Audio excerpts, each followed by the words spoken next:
Welcome to my madness, ladies and gentlemen. Today we're going to be taking a look at this Superman Unchained Armor Patina edition from Mcfarlane Toys. DC Multiverse stuff. Picked this up because they were actually having a 10% off sale on a bunch of stuff on their website. And as a huge Superman fan, you know, it looked like something I wanted to pick up. I'll be honest with you guys, I saw the previous two versions of this Unchained Armor and they did nothing for me. But this one looked really cool because of all the, you know, like the gunmetal gray and stuff on it. And so I decided to go ahead and pick this one up. But I wanted to show you guys what it looked like in the package. So essentially you've got this sleeve that fits over this, and when you pull it off, you've got this inside. So let's go ahead, get this guy out of the package and see what we've got. All right, so here we have him out of the package. He doesn't come with much. As far as accessories go, he does come with a little kind of a special edition stand and then a card holder. I mean, that's all this is. It's just a, you know, you've got the Superman Unchained Patina edition card, which is just a picture of the figure, and it's on a little piece of plastic that says DC. So, I mean, whatever, I guess, but you know, it's Superman, he doesn't need to come with a lot of accessories. And of course, it does also come with the wings here at the back that you have to pop on. But here is the figure itself. And I gotta say, having seen the other two versions of this figure, like I said, they didn't interest me at all. This one actually looks pretty cool. I like the gunmetal gray on here with the brushing, the dry brushing on there. You've got some wear there on the armor, on the shoulders, on the shield, on the front, on the knees. You know, it's a well done paint job and sculpt. I like it quite a bit. You know, it almost kind of makes me want to get the ones that I passed on of this same sculpt, because I looked at them and maybe it was just the paint that kind of threw me off with those, because this one actually looks pretty cool. The head sculpt looks great. Everything on it looks really, really good. I really dig it. A lot more than I thought I would, to be honest with you, because of my feelings on the other versions of this figure.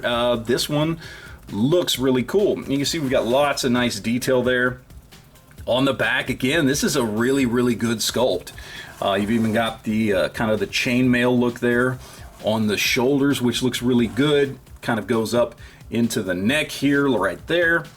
It's a solid sculpt, and I really, really like this paint scheme that they went with. Now, you know, most of it is molded plastic, but you can definitely tell there is a dry brush over the top of it, which is a nice upgrade for Mcfarlane, since they rarely do anything like that when it comes to paint. So I really like it. The wings themselves are actually pretty solid. You know, you've got movement up and down. They're in there on a ball peg, so you can twist them like that, and they do have a little bit of tilt there. So if you wanted to kind of have them, you know, down and out a little bit more, probably for the sake of balance, that probably works really well. Or if you wanted to have them up, or whatever you wanted to do here, you've got good movement on them, and they seem to fit in the pegs pretty good, nice and tight. So, you know, I mean, I gotta be honest, this is pretty cool. As far as articulation goes, standard Mcfarlane stuff for a kind of chunky figure. So he doesn't have the greatest mobility as far as his double jointed knees and of course single jointed arms. But, you know, he still has the bicep swivels and ball joint wrists and ankles and ball joint head, and he does have the diaphragm joint there at the torso and everything. So it's pretty standard stuff of a figure this size when it comes to Mcfarlane. Not great, but not bad. But really, it is the sculpt and paint that is really, really popping off to me on this guy, and he looks fantastic. So let's go ahead, throw him up with some other figures and see how this dude stacks up. All right, so first comparison here is a couple of kit bashes of mine. Of course, on the left, we have my Kryptonian Armor Superman, which I kind of slapped together with a Superboy Prime and a General Zod figure. And I'm really digging the red and gray here on this new one because it's very similar to what I wanted to go with when I wanted to do my own custom. And then, of course, over here, we've got my kind of hulked out Superman. Basically, this is just a head swap. We've got the Dark Knight Returns Superman with a head swap from Ultraman, which I hated that Dark Knight Returns head on this thing, which is just hideous looking. I know it's comic accurate, I get it, but it's just an ugly figure. But I liked the kind of hulked out look of Superman in that, so I decided to do a little head swap there, and you can kind of see the results. But I mean, these three look great together. I like that this armored Superman is considerably taller than either of these two. As you would expect, if Superman got into some armor, he'd be bigger than he already is. And I really like it. I think it works really well. And then for a couple of black-suited Superman on the right there, we've got, of course, Henry Cavill, Zack Snyder's Justice League's black-suited Superman. And then on the left, we've got the Superman and Lois black-suited, bearded Superman that I put a custom cape on there just because I like the flare. I think it makes it look a little bit better. And again, I like that this armored Superman is considerably bigger than these guys, and it really pops and stands out. I like it quite a bit. And just for some other 7-inch scale DC comparisons, we've got a couple of DC Collectibles Essentials figures here, which honestly is my favorite line of DC figures. No offense, Mcfarlane, but I just really like these. So we've got Nightfall Batman, and then we've got Classic Aquaman. So if you want to know how this figure is going to look with some other DC figures out there, this gives you a pretty good idea. Alright, so let's talk price here real quick, and this guy goes for $30 because he's a quote-unquote special edition. Now, as I said, I did get him for 10% off, so I basically paid $27 for him. But let's talk full retail. Is it worth it at $30? Well, maybe.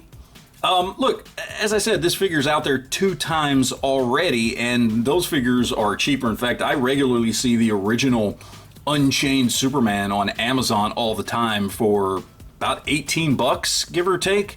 I've even seen him on sale for as low as $15 on Mcfarlane's toy store. So if you just like the armor, then it's not worth it because you can get the other versions cheaper. If, however, like me, those paint schemes didn't do anything for you, but this one did, then yeah, it is worth it. So again, as I usually say, it comes down to personal preference, guys. I mean, that's ultimately what it is. Look, I love the deco on this thing. I think he looks awesome. And to me, it really brings out the sculpt a lot better than the other 2 versions of this figure. So yeah, I think it's worth it. I'm really glad that I picked him up. I think it's a fantastic looking figure.